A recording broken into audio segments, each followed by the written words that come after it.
Y a-t-il une différence entre many et much en anglais? Telle est la question que je reçois fréquemment des étudiants. Certes, il y a une différence énorme entre many et much. C'est du point de vue de leur utilisation ou de leur emploi. Quoique les deux expressions de quantité many et much peuvent être rendues par une seule expression, beaucoup de, et que par conséquent le français ne fait pas de distinction lorsqu'il utilise ou il emploie l'expression beaucoup de entre les noms dénombrables et indénombrables. Cela peut conduire à une grande confusion pour l'étudiant francophone qui est en train d'apprendre l'anglais.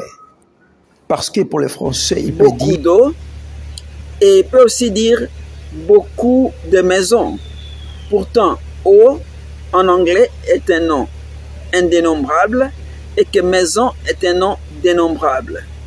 Alors, essayons maintenant de traduire les deux phrases en anglais et vous allez comprendre ce que je suis en train de dire.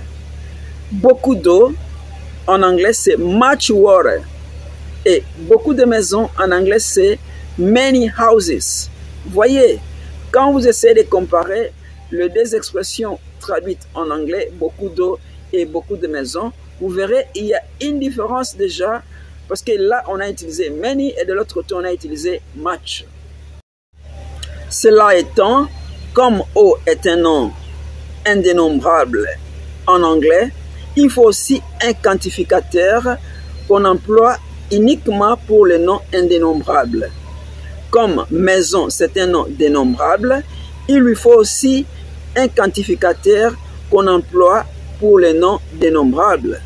Alors, pour l'étudiant français, tu ne sais pas distinguer quel quantificateur employer pour les noms dénombrables et quel quantificateur faudra-t-il employer pour les noms indénombrables, il va commettre l'erreur.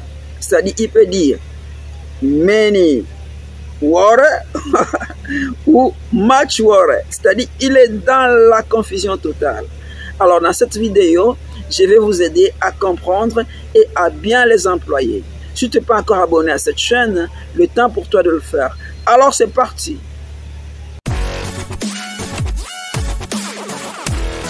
Many signifie beaucoup de. Dans son emploi, on le fait suivre des noms dénombrables. Un nom dénombrable ou les noms dénombrables représentent les choses que l'on peut compter. Par exemple, house, one house, two houses, three houses. Alors je peux dire I have many houses. I have many houses. On peut compter les maisons. Much. Much est un quantificateur indénombrable et par conséquent doit être suivi d'un nom indénombrable. C'est quoi les noms indénombrables? Les noms indénombrables représentent les noms, les choses que l'on ne peut pas compter et sont souvent concrets ou abstraits. Par exemple, l'eau.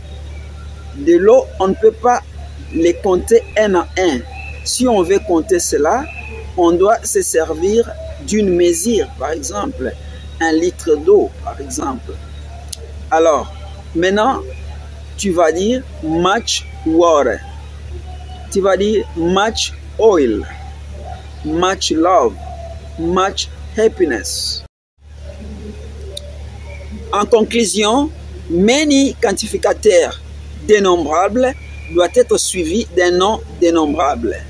Much quantificateur indénombrable doit être suivi d'un nom indénombrable. Thank you. Next time.